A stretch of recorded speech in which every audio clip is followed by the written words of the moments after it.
Aloha, I'm Island Emery right here on the 9. Got a special guest today. We have Alika Nam from Cinammons, 702, I guess. It's a breakfast place.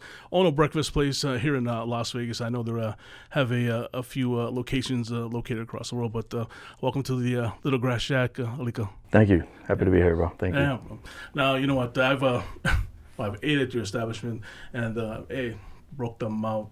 I mean, literally, the pancakes for days. If you guys want to carve up, that would be a great place to kind of go visit. But and you got it going on, man. Now, Cinammons, it's a family business, right? It is. Actually, that's what I was going to tell you. It's 35 years of practice, slanging pancakes, basically, and a whole bunch of other stuff.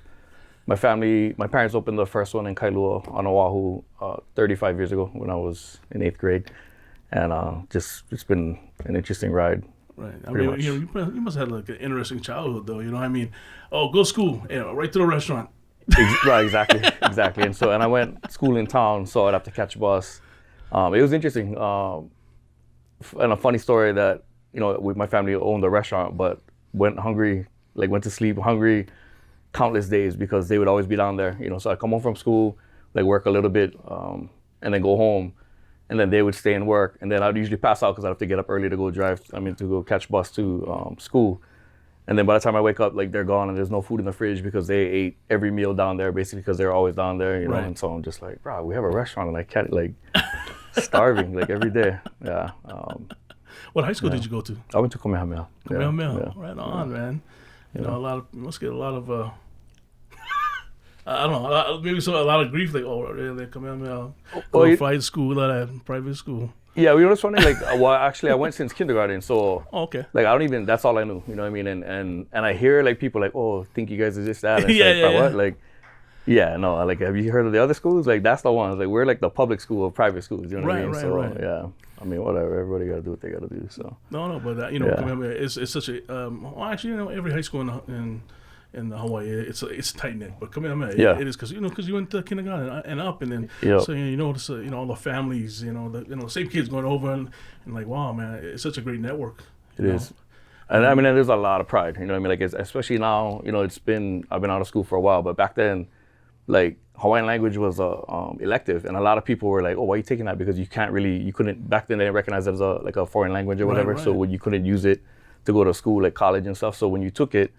It was just for the love, and for the genuine pride and knowledge. And so, that was our, we were kind of, the first ones that were kind of, I don't know, just felt it, almost like the calling. And then, So now, at least in our grade in our little era. And so there was a lot of pride in that. And then there's a lot of bonding, on top of that.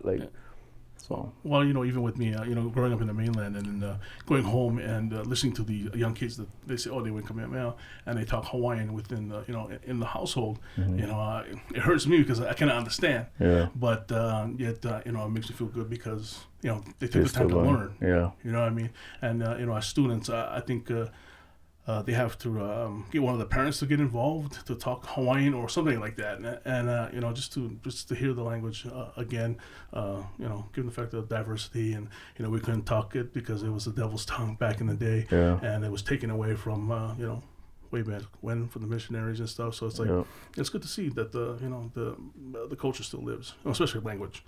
Yeah. No, but graduating Kamehameha, I won't ask what year you graduate, but 90. I got no shame. It is what it is. 90. Yeah. No, but after did you continue education? I did actually. So I went Windward for a little while in Kaneohe to get the what do you call it, the prerequisites and stuff, and then I moved to California. I was gonna go UCLA, so I went to El Camino to get residency in Gardena, and then I got sucked into a fashion school at downtown LA. Ended up getting a fashion degree. Wow.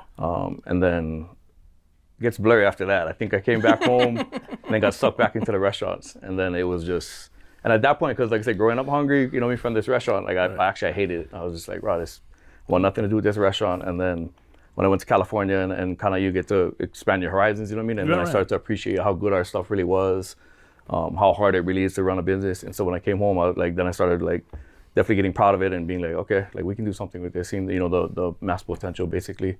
And then that's kind of how then I jumped in with both feet and just kind of started cranking it. Now, when you went to California, I mean, how were you accepted? You know, I mean, like, you know, did you find in Gardena there was a lot of local people back then? I know, and then obviously the city next to it called Carson. You know, I call it the village. You know what I mean? That's what Sol is. Because I family lived there anyway. Sure. But you know, going to California, I mean, how you really, you know, like plenty of local people. You get the local kid, you know, or you like me, you know, Spanish. Black. I was fortunate to go up with like a little crew from, like I had a couple of classmates that got accepted to SC. So I actually ended up living at SC with them while they had their apartments till I found some spots. Hated it. You know, like I hated it. But so at least I had that little local, like a intimate local group, you know what I mean? Because there actually, I mean, there was kind of a lot, but it was interesting. Yeah, I mean, so just full disclosure. So when we went to SC, right, like, you know, usually it's the other private schools we're talking about that are getting into there. And so there wasn't a whole lot of real Hawaiians, you know what I mean? And so we get there and then like there's Japanese guys walking around with kukuiratles and ukuleles, you know what I mean? And they're like the Hawaiians, you know what I mean? Because nobody knows any better and they know they're from Hawaii. So they're like, oh, you guys are Hawaiians. And I should probably stop talking. But like we were just like, okay, all right. Like, yeah, all right. Yeah. But they're great people, but it was just like, it was kind of like a whole, definitely a foreign world, you know? Yeah. Like, yeah. So you left California, you went back home, and then you jumped right back into the business? Yeah. For a minute, we had Kaneohe. We opened one in Kaneohe, and it was a full bar. And we didn't, you know, we're a breakfast spot, so we didn't really have any bar experience. And then we ended up turning it into like a nightclub thing. Wow. With like natural vibe. Like all the big, like we had all the big boys and stuff come and play on the weekends, but. Yeah, in the beginning they're like, oh yeah, it's the ultimate fighting bar. We heard of you guys, you know. We're like, oh. Wow. Yeah. And then we got it under control. But then, yeah, we ended up letting it go. So that was kind of our first like expansion. And then after that, one of my classmates in Big Island, he wanted to open one. And so then it kind of got the wheels turning. Like, okay, like you know, we'll think about expanding further and out of our little neighborhood. Then I think he got cold feet. And then we ended up doing Japan. I think Japan came.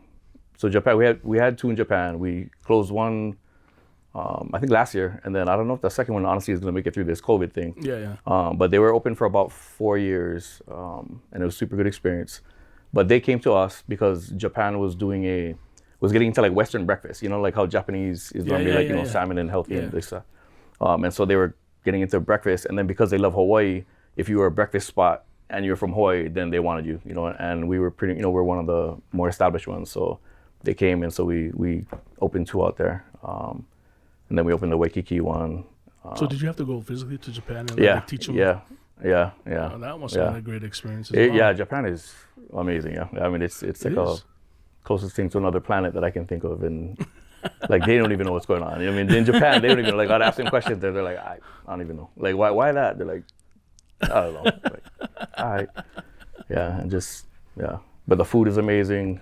Everything. I mean, Japan is just definitely a great experience. It leads back to your parents. Your parents was just, you know, were they part of like the plantation movement? Like, oh, you know, they cooked breakfast back in the day? Or is it just, you know, how they get into the business? Yeah, mom was actually just, I mean, and still yet the perfect like stay-home mom, wife. And then dad was in the hospitality hotel restaurant industry like forever, and then he just was like, we should do our own. And then a little restaurant, it's actually, the original one is like 5 minutes from where we grew up. It just happened to open up and the opportunity presented itself, and so then mom kind of jumped on it. And wow. I just heard a lot of horror stories of opening a restaurant, because this is, you know, dealing with, you know, food. All true. They are all true, bro. Like, they are all true. You know, even different personalities that come through the door that want to work for you. It was interesting because, again, we're like 35 years, so they didn't have social media and all that stuff. And so for the first 10 years, it was like every day. Honestly, they're not sure whether they're going to make it, you know what I mean? And just kind of hanging in there. And then we, like, from the product and just like, and the Aloha, like, I mean, it was, like I said, it's an impressive establishment, but so it was old school word of mouth. And then when like social media and stuff kind of kicked in, then that just helped, you know, blow it out even further. And then it just got crazy. And then like a waiting list started and then never stopped. Like, and so that's how it was. But up to that point, it was, you know, like they say, took 10 years to be an overnight success, basically. And that's definitely what happened. Wow. 2020. And first time I ate at your restaurant literally a month ago. Now in Las Vegas. I mean, why Las Vegas? Why Cinammons in Las Vegas, bro? I mean, with a lot of it has to do with the Ninth Island thing, you know what I mean? Okay. And so I would come to visit for like boxing and just, kind of, play. And then wasn't really impressed with the breakfast out here. And everywhere we go, being breakfast people and raising it, I mean, I always kind of check out where we're at or what's going on. And wasn't really that impressed. And then, with the Ninth Island thing, it was like, and then, give me an excuse to come to Vegas, for business, Right. Theoretically. And yeah, it just kind of worked out that way. Mm-hmm. Yeah. And I know your following has kind of blew up here in Las Vegas. I mean, from what I've seen, even with this pandemic, you literally had a waiting line outside when we got there, and the food is ono. I mean, what's the number one thing you sell at the Cinammons? Is it the pancakes or is it the loco moco? Yeah, it's. I mean, it's a good spread. Like, and that's what we're proud about too. I mean, and even like at home, like we've won like best eggs Benedict. Our hollandaise is made from scratch, and it's honestly the best hollandaise I've ever had. Like, even being a little bit biased, but No. Like, and I've tried the same thing. When I go places, I try as much as I can. That's similar to what. So we do get an idea where we're at. We've won that, and then we've won like best pancakes a bunch of times. And our local mocos, like up here, we get to have fun. So at home, like nobody wants anything to change. Like, it's been there 35 years. Like, you take one thing off the menu, there's still like, when you bringing back the chili omelet, you know what I mean, from like 8 years ago, you're like, probably get over it, But up here we can play because it wasn't as busy, and so we got the, and then plus the mix of like, I don't know, like Mexican, like just the different, influences, I guess, and what they got going on up here. So we get to play, and so now I like local mocos are easy because you can do fun stuff, just throw an egg and throw a sauce and like have fun with it. So, but going back to the original question, I mean, like pancakes, guava pancakes is probably the number one thing. Our original chef is half Korean, half Irish, and his family's kalbi recipe is pretty much the best that I've ever had, honestly. And we do it boneless, so like that's even another perk, you know what I mean? So that one is a hot seller too. Right. Yeah. Now, obviously Chinatown and, obviously the influence of what you serve. I think we should create a competition, right? You know what I mean? Throw it down. Chef for best, best chef kind of stuff, throw it down. Yeah. I think it'd be interesting. It'd be kind of fun, just to kind of say, we're from Hawaii, but hey, we represent the Asia Pacific Island or whatever, and just have good fun with it, man. Like Hawaii against, not within Hawaii, like against Hawaii. Got you. You know what I mean? Yeah. I see everybody kind of, with this pandemic, everybody kind of working together. You know what I mean? I heard that there's so many issues within the Asia Pacic Islander community. Issues of racism and stuff like that. So it's like, I know they're trying to rebuild, and I've talked to many leaders in the community, and they're saying, we don't know where we're at. So I think something like yours, we have that Aloha influence and that that spirit. I think could bring something, a spark, back into Chinatown, not just. And you're right. I shouldn't have said against. I should have said together. Together. I was like, what? No. It's all good. All of us, living in the mainland. It's just, we try to help out as much as can. You know what I mean? But obviously, you're having them obstacles that you're trying to overcome. Like politics or, just certain individuals, haters. Yeah. I'm gonna be, we come across certain people that sometimes the law is not there, but you're from Hawaii, and it's like, man.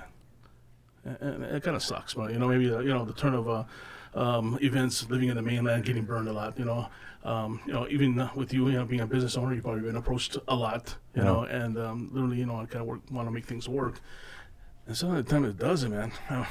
What do you think when things like that after it happens? Like, man, this clown. It's funny. Like I was debating whether this was even gonna come up here. I should probably bite my tongue, and then now here it is. So it is what it is. But good, bro. Yeah, when I first came up, and then you attract the people that are kind of like you. So just amazing people. I'm like, wow, this is gonna be okay up here. There's a bunch of great people up here, and then one of them will say but get some pilau guys. You know what I mean? And luckily I never really come across it. And then you kind of do, and then I'm like, right, you guys must be the guys that kind of burn bridges at home. You know what I mean? And so then you come out here, but you bring that same pilau-ness about you, and then it just it gives the rest of us a bad name and a bad taste, and it's like sad because you're like, right, you should appreciate, you know what I mean? Maybe you getting a second chance, but everybody else out here is still bringing that genuine aloha, you know what I mean? And that's another reason kind of why we opened too, was to try to bring, you know what I mean? We've had 35 years as a legit restaurant spot, and we're gonna come out here and bring that legit same thing, you know what I mean, and that genuine aloha. And so, I mean, that's what we're doing. But yeah, when you come across like people like that, you're just like, well, you know, I've seen other menus that kind of follow suit. Yeah, you know, get different pancakes, but hey, well, they'll change this, that, you know, and you give me that little smile. but you know, and yet, you know, sometimes the quality just goes down. You know, they started off, oh yeah, this, and then they talk big about it. And when you come to town, like, hey, it's the same. Nah, it's not. Yeah. What was it? The flattery? Was it like something about flattery, making the same thing when you make the same thing, like copying it and like flattery? So we'll go with that. Yeah. I mean, I don't know. We'll just leave that. Yeah. No, but there was a bunch of stuff like in that. Yeah, like as soon as we get there, like, oh, this place doing this place doing that, this, and we're just like, all right. We got a mole. We got a spy. You know what I mean? But you know, and even then, like strong survive though. So it's like if you can do it better than we do it after 35 years, then props to you. You know. Yeah. So. Well, you know, I ate at your establishment, and the food is on. I only had one dish, and I was full. Yeah. And then you know, mahalo for putting a spread out. But man, you know, for some reason, I see you kind of open it up in a casino. Yeah. Yeah. I mean, honestly, I thought about that too. Like, I mean, looking forward-ish that. I mean, I think we would be great for like a 24-hour, you know, like a little coffee shop in some casino. Even like a little one would be good, like and just. Yeah, give that place at the Cal a run for it. Yeah, you know what I mean? Yeah. Amen. We see. You know, one thing at a time. Though. Pandemic first. Yeah. It's all good. No, you gotta put it out in the world. You know why? Because you make it reality. You know what I'm saying? True. And then you gotta put people on their toes. Why? Because you coming? Because true. You know. True. So, but no. Putting them on notice right now. Little grass shack. Exactly. Now, you know, we're talking about this. What do you see yourself in 10 years, man? I know you want to. You know, you're a visionary. You know, you want to see, you know, creative. Obviously, you don't want to give out, you know, too many details. But what do we see Alika Nam in the next 10 years, bro? Well, that's, and it's funny. I asked my staff that, like, or that's interview questions too. Yeah. I mean, just right now, there's so much going on, but in a good way. I mean, despite this pandemic, and I know it's rough on like a lot of people. It's rough on us too, for sure. But it gives you, like we've all discussed, it's time to kind of, you know, step back and examine your life, you know what I mean? And you know, I'm like, maybe a truck driver at this point. Like, give up all this restaurant stuff, you know what I mean? Like, but then living in Vegas too, like just the opportunity, you know what I mean? I was supposed to only be here for about a year, like get this one up and going and head back, but it's hard to go back, you know what I mean? Like cost of living is definitely a big one, you know, when it's like, I could like fly home for the amount of money I'll save, you know what I mean, living up here. But the opportunity too, I mean, on any given day, you can just run into somebody and like this will be like, oh, you know, this is something you could do, and so, you know, again, just an opportunity to get into. So, yeah, going back to the 10-year thing, I mean, there's so much going on right now. You see a chain of Cinammons, you know, do you think of an expansion into the East Coast? Well, and actually, so we've got requests for that. So that, I mean, there's whispers, let's say, about that. And I'm definitely open to it, but I mean, I don't even know how restaurants, you know, like if COVID is going to change restaurants, like it's already hard as it was before COVID, you know what I mean? And now if you're going to like basically, you know, tie our hands, like the math is not adding up right now, you know what I mean? And so, yeah, it's kind of hard to say. I mean, before this, I would have said, sure, like, I mean, we can blow them up all over the place, you know, but right now, thinking of like alternative industries, you know, honestly, like say, truck driving, call me. Truck driving. I was like Top Gun. Yeah. Oh, you're a truck master? Yeah. A truck master? Yeah. Oh, no, man. Now, with this pandemic, you have, what's your hours at this? You guys are dining in? Yeah, right now we're doing 9 to 2. And we're keep putting it off, but we've been trying to do dinners and go 9 to 9. So now we're shooting for July 8th is the goal. But it keeps getting moved back. I mean, there's just so much stuff. I mean, our vendors aren't up to full speed where they're at yet. So then like we're limited on product, which limits us on menu. And then also like now the prices are changing and it's just, I mean, it's rough. And so, you know, and then it's a gamble. Like, okay, I'm going to bring on more staff to try to see if we can take advantage of the hours. But then, I mean, if not, you know, then you're going backwards. But, you know, we're in Vegas and it's the gamble. So we see. Yeah. That's good, man. No, man, I'd just like to say thank you very much for, you know, the time and for coming out and just sharing your story. I'm sure it's not going to be the last time I have you on here. I think we see a lot of things growing. And I think I kind of say that with all my guests because for some reason, you know, everybody has been such a positive attitude, you know, towards life and towards a vision, helping, you know, and being from Hawaii, it does, you know, kind of, heartfelt, Yep. and you still get that aloha, you know what I mean? Yep. So I really thank you. If you guys are out and about, Cinammons right here in Las Vegas, the website is Cinammons808.com. Yeah. I was looking at the stuff. I wouldn't have them. But that's what Alika Nam. Thank you very much. I'm on Lemony on the 9. Thank you, bro. bro. Thank you. Got it.